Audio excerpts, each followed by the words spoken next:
Hello दोस्तों, क्या हाल है। तारीख आज 11 अप्रैल 2024, दिन गुरुवार, हिंदी तिथि तृतीया। और आइए बात करते हैं आज के मुख्य समाचार में देश भर की तमाम बड़ी खबरों पर नजर डालते हैं। देखिए, एक तो आज के दिन को नेशनल सेफ मदरहुड डे के रूप में मनाया जाता है, यानी राष्ट्रीय सुरक्षित मातृत्व दिवस के रूप में। और इस दिवस की सभी माताओं को हार्दिक शुभकामनाएं। माँ तो माँ होती है यार, वाकई में ईश्वर से भी ऊपर का दर्जा होता है माँ का। चलिए आगे बढ़े खबरों में। देखिए, चांद का दीदार हुआ। भारत में देश भर में आज ईद का पर्व मनाया जाएगा। सभी देशवासियों को ईद की मुबारकबाद। और ईद उल फितर के पर्व के मौके पर राष्ट्रपति द्रौपदी मुर्मू, प्रधानमंत्री नरेंद्र मोदी ने भी ईद की शुभकामनाएं दी और कहा, एकजुटता और शांति की भावना फैलाए ये त्योहार। इस मौके पर पीएम बोले कि मुस्लिम, ईसाई, बौद्ध, सिख, हिंदू। पीएम ने कहा कि हमारी सरकार में सभी धर्मों के लोग खुशी से रह रहे हैं, कोई भेदभाव नहीं है। वैसे आज ईद के चलते स्टॉक मार्केट में भी छुट्टी रहेगी। शेयर बाजार में नहीं कर पाएंगे ट्रेडिंग। एनएसई, बीएसई पर कारोबार बंद रहेगा। और भी कई राज्यों में आज छुट्टी की घोषणा की गई है। देखिए, पंजाब में बंद रहेंगे स्कूल कॉलेज। राज्य सरकार ने ईद उल फितर के चलते फैसला लिया, छुट्टी का आदेश जारी हुआ। बिहार में भी नीतीश सरकार ने शिक्षकों को ईद और आने वाले रामनवमी के पर्व के चलते छुट्टी दी है। और ईद पर आज कई राज्यों में बैंक वगैरह भी बंद रहेंगे, मैंने आपको कल ही बताया था अपडेट। अच्छा, और वहीं दोस्तों आज एक और पर्व है, आपको पता होगा, गणगौर का त्योहार। गणगौर की भी सभी देशवासियों को हार्दिक शुभकामनाएं। ऐसा माना जाता है कि इस मौके पर माता पार्वती ने भगवान शिवशंकर भोलेनाथ की 15 दिनों तक कठिन तपस्या की थी। उसके बाद महादेव प्रसन्न हुए थे और तब से ही ये गणगौर का त्योहार मनाया जाता है। दूसरे राज्यों के बजाय राजस्थान में गणगौर का त्योहार विशेष महत्व के साथ मनाते हैं। देखिए, विदेशों में भी राजस्थान वासियों ने लंदन में प्रवासी पर निकाली ईसर गणगौर की सवारी, तस्वीरें आप देख सकते हैं। अच्छा, और आज नवरात्रि का तीसरा दिन है। माँ चंद्रघटा की उपासना, पूजा अर्चना करनी चाहिए। ओके,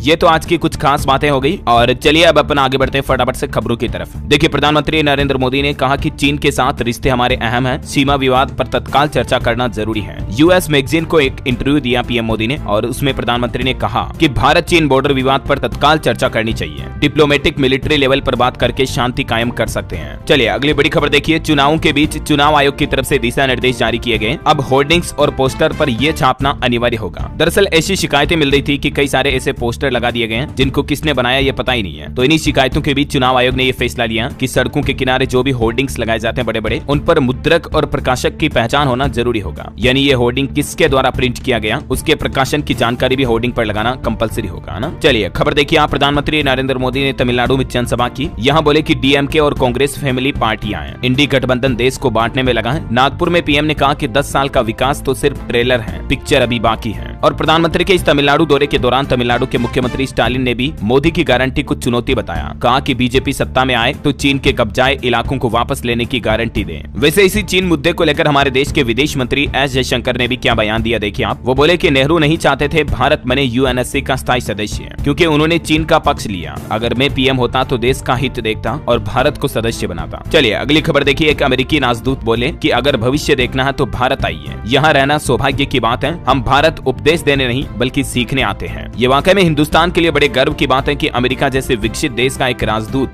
यहाँ भारत आकर ये बात बोलता है। दिल्ली में आयोजित एक इवेंट में उन्होंने भारत की तारीफ करते हुए ये बात कही है। चलिए खबर है दोस्तों, अरुणाचल प्रदेश में बीजेपी ने अपना घोषणा पत्र जारी किया। इसमें 25,000 नौकरियां और 400 रुपए में गैस सिलेंडर देने का भी वादा किया। इसके अलावा भी युवाओं, लड़कियों, महिलाओं, किसानों समेत कई नई योजनाएं शुरू करने की घोषणा की है बीजेपी ने। किसानों की सम्मान निधि सहायता राशि जो है उसको 6,000 रुपए से बढ़ाकर 9,000 रुपए किया जाएगा। Arunachal Pradesh agree infra mission नाम से नई योजना शुरू करने की भी घोषणा की है बीजेपी ने। इसके अलावा भी लड़कियों को 50,000 रुपए मिलेंगे, गैस सिलेंडर 400 रुपए में मिलेगा। युवा उद्यमी महिलाओं को 10 लाख रुपए तक कम ब्याज पर लोन दिया जाएगा। कुछ और डिटेल आप देख सकते हैं बीजेपी मैनिफेस्टो की, है ना। और उत्तर प्रदेश में भी देखिए समाजवादी पार्टी ने घोषणा पत्र जारी किया, जिसमें कहा कि राशन कार्ड धारकों को गेहूं की जगह आटा दिया जाएगा। हर महीने 500 रुपए का डाटा भी मिलेगा, मतलब इंटरनेट भी दिया जाएगा फ्री। युवाओं को लैपटॉप समेत कई अन्य वादे भी किए हैं समाजवादी पार्टी यानी सपा ने अपने घोषणा पत्र में। मनरेगा मजदूरी को बढ़ाकर 450 रुपए करेंगे। लड़कियों को केजी से लेकर पीजी तक मुफ्त शिक्षा दी जाएगी। और भी अखिलेश यादव की समाजवादी पार्टी के घोषणा पत्र के कुछ बड़े वादे आप देख सकते हैं। और सपा ने अपने घोषणा पत्र में जातीय जनगणना करवाने का भी वादा किया है। टोटल अखिलेश के 10 बड़े वादे, ये देखिए पूरी लिस्ट। गरीब महिलाओं को 3,000 रुपए पेंशन मिलेगी। संसद में महिलाओं को 33% आरक्षण। किसानों को 5,000 रुपए महीना पेंशन। और सामाजिक न्याय मुद्दे को लेकर भी अखिलेश ने क्या कहा देख सकते हैं। युवाओं और रोजगार को लेकर भी कुछ बड़े वादे किए गए। तो ये पॉलिटिक्स का माहौल चल रहा है घोषणा पत्रों का। और चलिए अगली खबर देखिए। कांग्रेस ने भी यूपी में कहा कि हम अग्निवीर भर्ती को खत्म करेंगे और युवाओं के लिए वापस पुरानी सैनिक भर्ती लेकर आएंगे। इसी पॉलिटिकल माहौल के बीच दिल्ली के मुख्यमंत्री अरविंद केजरीवाल को बड़ा झटका लगा। दिल्ली के मंत्री राजकुमार आनंद ने इस्तीफा दे दिया और उन्होंने आम आदमी पार्टी भी छोड़ दी। उन्होंने कहा कि मुझे कहीं से ऑफर नहीं मिला। पिछले साल ईडी की रेड भी पड़ी थी हालांकि इनके यहाँ, हो सकता अब ये भी बीजेपी में शामिल हो। खैर ये तो वक्त ही बताएगा। बहरहाल केजरीवाल मुद्दे से जुड़ी एक और खबर देखिए आप। गिरफ्तारी रिमांड के खिलाफ सुप्रीम कोर्ट पहुंचे केजरीवाल। उन्होंने कहा कि जल्द सुनवाई की जाए, लेकिन सुप्रीम कोर्ट के सीजेआई जज बोले कि हमें ईमेल भेजिए फिर देखेंगे। और केजरीवाल की तत्काल सुनवाई पर सुप्रीम कोर्ट ने भी इनकार कर दिया। दिल्ली सीएम से जुड़ी कुछ और खबरें आगे बताऊंगा आपको। फिलहाल देखिए आप अगला अपडेट। आचार संहिता को लेकर इलाहाबाद हाईकोर्ट ने एक बड़ा फैसला सुनाया कि आचार संहिता के बाद सरकारी कर्मचारी का तबादला आदेश पर अमल नहीं हो सकता है, यानी वो लागू नहीं होगा। एक ऐसे ही कर्मचारी के केस की सुनवाई करते हुए हाईकोर्ट ने ये फैसला सुनाया। चलिए अगली बड़ी खबर देखिए दोस्तों। भारत के पड़ोसी देश नेपाल में फिर उठी हिंदू राष्ट्र की मांग। सैकड़ों प्रदर्शनकारी सड़कों पर उतर आए और कहा कि राजनीतिक पार्टियां भ्रष्टाचार कर रही हैं, देश में राजशाही लौटे हैं। नेपाल वासी चाहते हैं कि उनके देश को हिंदू राष्ट्र घोषित किया जाए। नेपाल की राजधानी काठमांडू की सड़कों पर सैकड़ों की संख्या में लोगों ने प्रदर्शन किया और नारे भी लगाए। चलिए अगली खबर देखिए। उड़ीसा में एसएसबी जवानों को टैटू हटाने का निर्देश दिया। डीएसपी बोले कि ये अश्लील और अपमानजनक है, इससे बटालियन के साथ साथ पुलिस की भी छवि खराब होती है। और उड़ीसा पुलिस एसएसबी जवानों को निर्देश दिया कि 15 दिन के अंदर अंदर अपने शरीर पर बनवाए हुए टैटू हटवा दें। चलिए खबर देखिए। पतंजलि विज्ञापन केस के मामले में रामदेव और बालकृष्ण का माफीनामा सुप्रीम कोर्ट ने खारिज कर दिया और कहा कि जानबूझकर हमारे आदेश की अवमानना की तो अब कार्रवाई के लिए तैयार रहें। अभी एक दिन पहले आपको पता होगा पतंजलि के विवादित विज्ञापन केस को लेकर बाबा रामदेव ने बिना शर्त माफी मांगी थी। उनका ये माफीनामा भी आप देख सकते हैं, लेकिन सुप्रीम कोर्ट ने उनकी माफी को खारिज कर दिया। चलिए खबर है। दुनिया के सबसे अमीर व्यक्ति एलन मस्क पहली बार भारत आ रहे हैं। प्रधानमंत्री नरेंद्र मोदी से मुलाकात करेंगे और टेस्ला कार की मैन्युफैक्चरिंग भारत में खोलने समेत कई बड़े ऐलान भी होंगे। रिपोर्ट्स के मुताबिक इसी सप्ताह 22 अप्रैल के आसपास उनका भारत दौरा हो सकता है। वैसे अब तक एलन मस्क और मोदी 2 बार मिल चुके हैं, ये उनकी तीसरी मुलाकात होगी। चलिए ऑटो इंडस्ट्री से खबर है। मारुति सुजुकी ने स्विफ्ट और ग्रेट विटारा के दाम बढ़ाए, 25 और 19,000 की बढ़ोतरी की। वहीं एमजी हेक्टर ने भी अपना ब्लैक स्टॉर्म एडिशन 21 लाख रुपए में लॉन्च किया। इसका लुक आप देख सकते हैं। और बड़ी खबर आ रही मार्केट से देखिए। सबसे बड़ा IPO लाने की तैयारी में है वोडाफोन आइडिया कंपनी। अगले सप्ताह 20,000 करोड़ का फॉलो ऑन पब्लिक ऑफर ला सकती है VI। वहीं रिलायंस इंफ्रास्ट्रक्चर को भी 8,000 करोड़ के भुगतान का आदेश खारिज कर दिया। सुप्रीम कोर्ट ने कहा कि दिल्ली मेट्रो पेमेंट के लिए बाध्य नहीं है रिलायंस। और वहीं देखिए खबर, दुनिया की तीसरी सबसे बड़ी एयरलाइन भी बनी इंडिगो। कंपनी का मार्केट कैप लगभग 1.5 लाख करोड़ रुपए तक पहुंच चुका है। साउथ वेस्ट एयरलाइन को भी पीछे छोड़ा। चलिए अगली खबर देखिए। अयोध्या राम मंदिर में स्थापित हुई 1.5 क्विंटल की रामचरितमानस। इसमें टोटल 1000 पेज हैं और इसकी कीमत 5 करोड़ रुपए है। ये इतनी महंगी इसलिए है दोस्तों क्योंकि ये सोने की बनी हुई है। हर पन्ने पर सोने की परत चढ़ाई गई है और इसे मध्य प्रदेश कैडर के एक पूर्व IAS लक्ष्मी नारायण और उनकी पत्नी ने राम मंदिर ट्रस्ट को भेंट किया है। वाकई में प्रभु श्री राम लला के प्रति उनकी इतनी बड़ी श्रद्धा को सैल्यूट है। ये कुछ तस्वीरें आप देख सकते हैं। चलिए अगली बड़ी शानदार खबर देखिए। चंद्रयान 4 पर इसरो ने एक बड़ा अपडेट दिया है। एस्ट्रोनॉट के साथ मून पर लैंड होगा भारत का अगला चांद मिशन। और इसे कब तक लॉन्च किया जाएगा, तो इसरो प्रमुख का कहना है कि साल 2040 में चंद्रमा पर एक भारतीय अंतरिक्ष यात्री उतारने के लक्ष्य को हासिल करने की दिशा में ये बड़ा कदम उठाया जा रहा है। चलिए अगली खबर देखिए। अफ्रीका एशिया के कई देशों में भारत पहली बार तैनात करने जा रहा अपने रक्षा राजनयिक। बदलते वैश्विक समीकरण के चलते ये फैसला लिया गया है। और खबर है पीएम मोदी ने दिखाया बड़ा दिल। मालदीव के जहरीले राष्ट्रपति मुइज्जो को भी ईद की बधाई दी। आपको पता होगा पिछले कुछ दिनों से भले ही मालदीव और भारत के बीच तानातानी चल रही है, रिश्ते अच्छे नहीं है, उसके बावजूद प्रधानमंत्री ने मालदीव के राष्ट्रपति मुइज्जो को ईद की बधाई दी और बोले कि हमारे संबंध सांस्कृतिक हैं। चलिए अगली बड़ी खबर आ रही है केजरीवाल मुद्दे पर देखिए। अरविंद केजरीवाल को झटके पे फिर से झटका लगा। अब वकीलों से मुलाकात वाली याचिका भी उनकी खारिज हो गई है। दिल्ली की राउज एवेन्यू कोर्ट ने सप्ताह में 5 बार उनके वकील से मुलाकात वाली मांग की याचिका को खारिज कर दिया। और अब केजरीवाल जब सुप्रीम कोर्ट पहुंचे तो वहां से भी उनको झटका लगा, तुरंत सुनवाई से इनकार कर दिया। इसी बीच खबर है मनीष सिसोदिया की जमानत पर भी 15 अप्रैल को अब सुनवाई होगी कोर्ट में। और पंजाब के मुख्यमंत्री भगवंत मान भी तिहाड़ जेल में उनसे मुलाकात करने के लिए गए, लेकिन मुलाकात नहीं हो पाई। तिहाड़ जेल प्रबंधन ने सुरक्षा कारणों के चलते उनको दी हुई अनुमति कैंसिल कर दी। अब नई डेट मिलेगी। वैसे केजरीवाल को मुख्यमंत्री पद से हटाने की तीसरी याचिका भी कोर्ट ने खारिज कर दी। दिल्ली हाई कोर्ट ने कहा कि ये जेम्स बॉन्ड की फिल्म नहीं है जिसका बार बार सीक्वल बने। तो केजरीवाल का जो ये माहौल चल रहा है, इसको लेकर दिल्ली के मुख्यमंत्री के घर पर आम आदमी पार्टी नेताओं की बड़ी बैठक हुई। इसमें सुनीता केजरीवाल, संजय सिंह समेत तमाम बड़े नेता मौजूद रहे और आगे की लोकसभा चुनाव की रणनीति बनाई गई। और वैसे चुनाव की बात निकल गई तो मैं आपको लोकसभा चुनाव से जुड़े कुछ अपडेट्स भी बता देता हूँ। देखिए लोकसभा चुनाव से पहले पश्चिम बंगाल की मुख्यमंत्री ममता बनर्जी को कलकत्ता हाईकोर्ट से तगड़ा झटका लगा। संदेश खाली मामलों में CBI जांच का आदेश जारी हुआ। यानी पश्चिम बंगाल में जो संदेश खाली का मुद्दा हुआ था हाल ही में, आपको पता होगा, तो इसमें जमीन हड़पने, रेप वगैरह की जांच करेगी अब CBI। कलकत्ता हाईकोर्ट ने कहा कि 2 मई को फिर से इस मामले पर सुनवाई होगी। वहीं लोकसभा चुनाव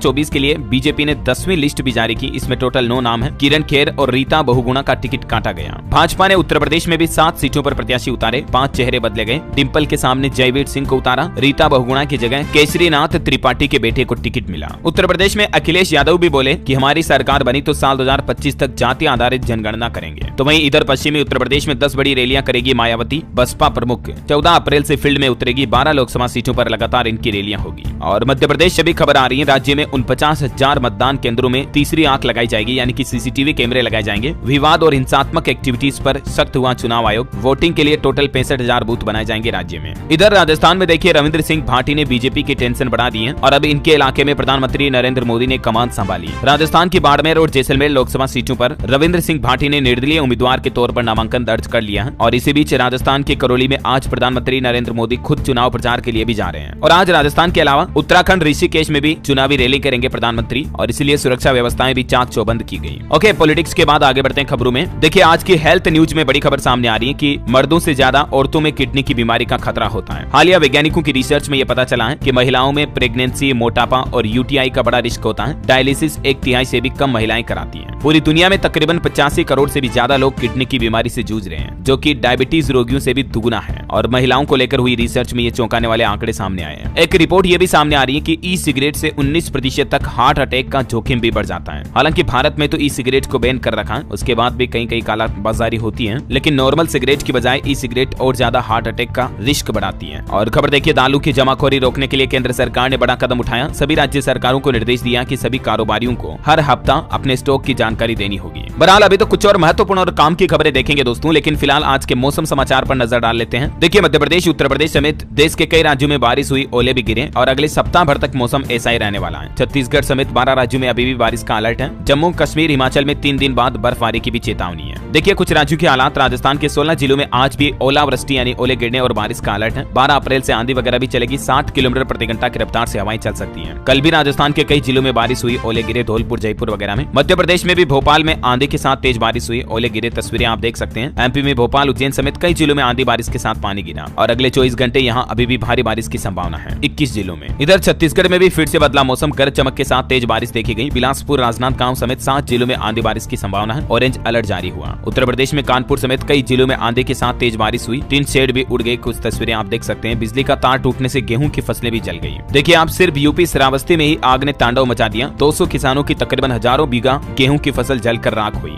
क्योंकि वैसे भी आजकल गर्मी का मौसम चल रहा है और थोड़ा बहुत इलेक्ट्रिक स्पार्किंग वगैरह हो जाती है आंधी में, तो इसके चलते आग लग जाती है। और वहीं इधर बिहार में भी आज से 3 दिन तक बारिश का येलो अलर्ट है। 40 किलोमीटर की रफ्तार से हवाएं चलेगी। झारखंड के भी कई जिलों में बारिश का येलो अलर्ट। 12 अप्रैल के बाद मौसम होगा साफ। हरियाणा में 3 दिन बाद फिर से बदलेगा मौसम, बारिश के साथ ओले गिरने के आसार। 40 की रफ्तार से हवाएं चलेगी। किसान भाई लोग अलर्ट रहे। मौसम विभाग की तरफ से जानकारी दी गई, जिसमें किसानों के लिए कहा कि संभव हो तो 12 अप्रैल तक सूखी हुई फसलों की कटाई करके उन्हें सुरक्षित कर लें, वरना आजकल जो बेमौसम बारिश आ रही है इसमें फसलें खराब हो सकती हैं। स्काईमेट वेदर की रिपोर्ट के मुताबिक अगले 24 घंटों के दौरान और भी देश के अलग अलग राज्यों में मौसम की गतिविधियां क्या रहेगी देख सकते हैं आप स्क्रीन पर। और वैसे स्काईमेट वेदर ने भी इस बार अनुमान जताया कि इस साल मानसून सामान्य रहेगा। मैंने आपको बताया था कल ही मानसून का अपडेट। राजस्थान, मध्य प्रदेश समेत 23 राज्यों में अच्छी बारिश होगी। ओके, चलिए आगे बढ़ते हैं। आज के सराफा बाजार पर नजर डालें तो देखिए लगातार तीसरे दिन सोने चांदी की कीमतों में हाई रिकॉर्ड दर्ज किया गया। अभी 10 ग्राम गोल्ड का रेट क्या चल रहा? सोना पहली बार 72,000 के भी पार पहुंच चुका है। दिल्ली सराफा बाजार में भी देखिए आप, इसी साल अब तक लगभग 9,000 रुपए तक सोने के दाम बढ़ चुके हैं और चांदी भी 82,500 रुपए प्रति किलो तक पहुंच चुकी है। सराफा बाजार का रेट बहुत हाई चल रहा है अभी कुछ दिनों से। चलिए आगे बढ़ते हैं खबरों में, लेकिन इससे पहले आपको एक बात बता दूं, अगर आपने डीएलएस न्यूज चैनल को अभी तक भी सब्सक्राइब नहीं कर रखा ना दोस्तों, तो सब्सक्राइब करके बेल आइकन दबा दो और इस वीडियो पर आपका मन करे, दिल करे तो एक लाइक भी कर दीजिएगा, प्यार भरा सा। लाइक करने से थोड़ा आपके डीएलएस भाई को मोटिवेशन मिल जाता है, मतलब समझ गए होगे आप, क्योंकि मैं आपके लिए रोजाना काम की महत्वपूर्ण खबरें, सेलेक्टेड न्यूज लेकर आता हूं, जिनसे आपको एक साथ दिन भर का अपडेट मिल जाता है। मतलब डीएलएस न्यूज देख लिया आपको और कोई न्यूज देखने की जरूरत नहीं है। पक्का मेरी गारंटी है कि मैं कभी कोई काम की खबर आपसे मिस नहीं करूंगा। चाहे कोई सरकार का नया अपडेट हो, कोई नई योजना की घोषणा हो, कोई बड़ा ऐलान हो, सबसे पहले आपको मिलता है डीएलएस न्यूज पर ही। तभी तो सिर्फ मैं नहीं बल्कि जमाना कहता है, अरे भाई क्यों हो कंफ्यूज जब है डीएलएस न्यूज। अब बहुत ज्यादा हो गई खुद की तारीफ। चलिए आगे बढ़ते हैं खबरों में। देखिए सड़क मंत्रालय की तरफ से आंकड़े जारी किए जिसमें बताया कि देश में हर दिन औसतन 33 किलोमीटर नेशनल हाईवे का निर्माण किया गया और भारत ने ये एक नया रिकॉर्ड बना दिया है। नेशनल हाईवे इतनी स्पीड से बनाए जा रहे हैं हमारे देश में। और कुछ दुर्घटना की खबरें देखिए दोस्तों, महाराष्ट्र, तमिलनाडु समेत 3 राज्यों में हुए अलग अलग सड़क हादसे, 15 लोगों की जान चली गई इसमें।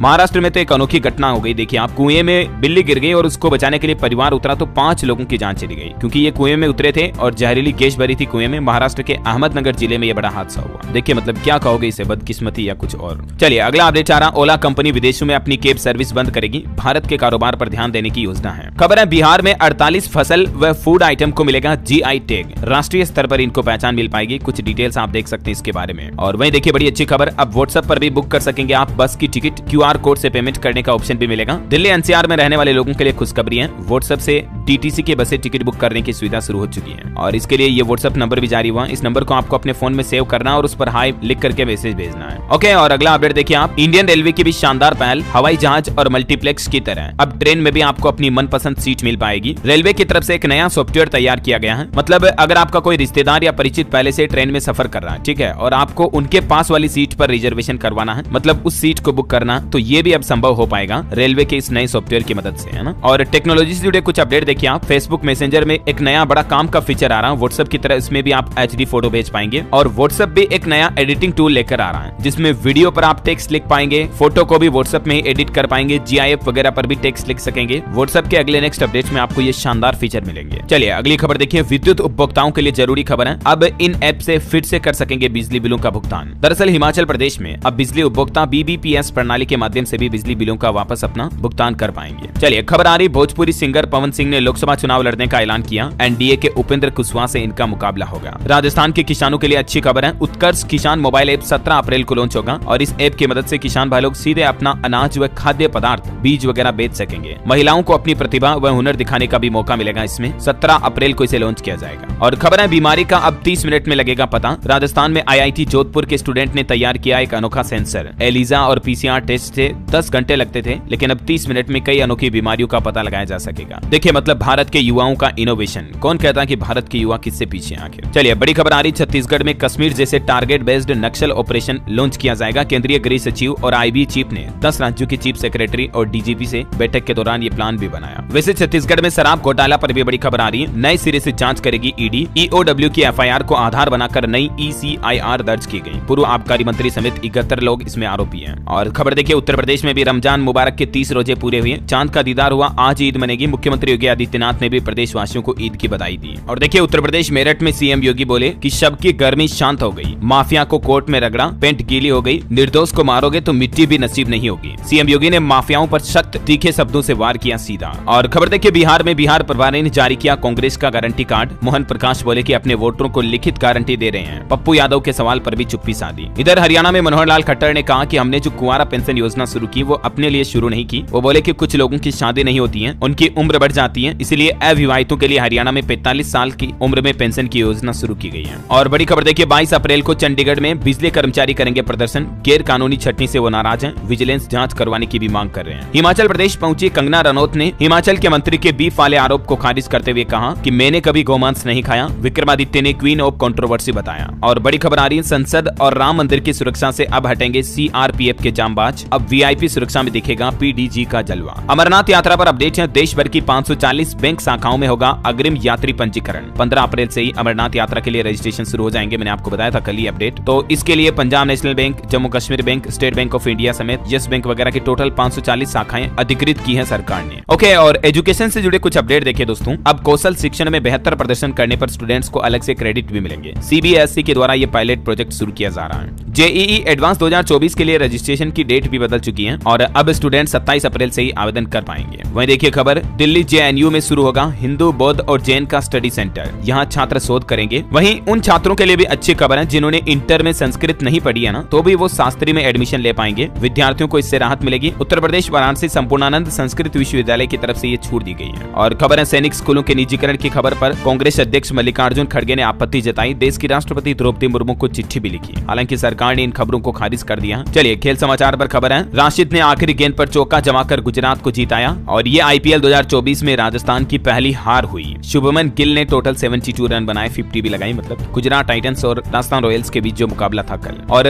वर्ल्ड कप 2027 पर भी अपडेट आ चुका है। इसका वेन्यू घोषित हुआ, 3 देश करेंगे इसकी मेजबानी, 8 स्टेडियम चुने गए टोटल। साउथ अफ्रीका के 8 वेन्यू पर खेला जाएगा वर्ल्ड कप 2027 का मैच। सीएसए के सीईओ बोले कि वेन्यू सोच समझकर चुने गए। नामीबिया में भी पहली बार मुकाबले होंगे। कहां एक लोकेशन भी आप देख सकते हैं। और एक अंतर्राष्ट्रीय न्यूज का नया नियम देखिए आप, डॉक्टर से ली अपॉइंटमेंट बिना किसी कारण के अगर कैंसिल की, रद्द की तो जुर्माना लगेगा। फ्रांस में मरीजों के लिए यह नया कानून लो लागू हुआ। और रिपोर्ट सामने आ रही कि भारत में कम हुई यूनिकॉर्न कंपनियों की संख्या, अब इनकी संख्या टोटल 67 रह गई है। अमेरिका 703 यूनिकॉर्न के साथ टॉप पर पहुंचा। और बड़ी खबर देखिए, एआई यानी कि आर्टिफिशियल इंटेलिजेंस से वॉइस ओवर आर्टिस्ट को भी भारी नुकसान हो रहा। बीबी की आवाज विजय विक्रम सिंह ने कहा कि एआई के लिए सरकार को सख्त नियम बनाने होंगे। और बॉलीवुड से खबर देखिए, बॉक्स ऑफिस पर होगा महामुकाबला, पर्दे पर दस्तक देने आ रही। आज ईद के मौके पर भी एक जबरदस्त फिल्म रिलीज हो रही है, छोटे मियां बड़े मियां, 11 अप्रैल को रिलीज होने जा रही है। और देखिए लेट पंजाबी सिंगर सिद्धू मूसेवाला का भी नया गाना 410 रिलीज हुआ, यूट्यूब पर rapper Sunny Malton YouTube channel पर अपलोड किया गया। ओके, और अंत में आज के राशिफल पर नजर डालते हैं दोस्तों। देखिए आज 11 अप्रैल को मकर राशि के लोगों को नौकरी में उपलब्धि मिल सकती है। मीन राशि वालों की आर्थिक स्थिति बेहतर रहने के योग है। वहीं वृष राशि के लोग परिवार के खिलाफ कोई निर्णय न ले। कन्या राशि के लोगों को थोड़ा सकारात्मक रहना होगा तो फायदा होगा। मेष राशि के लोग आय बढ़ाने की कोशिश करेंगे, है ना। और वहीं आप मुझे कमेंट करके बताइए दोस्तों कि राष्ट्रीय पालतू दिवस कब मनाया जाता है। आज मैं आपको ऑप्शन भी नहीं देने